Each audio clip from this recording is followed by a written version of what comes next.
Hi, this is Mary Moses, and this is my new Apothecary cabinet I call Love Me Tender. Her eyes are closed because she's focusing on her spirituality. She wears a crown of enlightenment.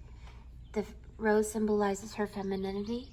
The tree represents her physical self, really singing and holding water, which is spirituality. She's rooted and her arm is reaching up toward the light for joy.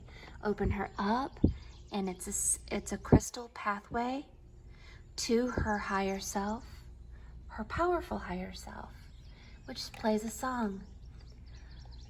Love me tender, love me true, all your dreams fulfilled.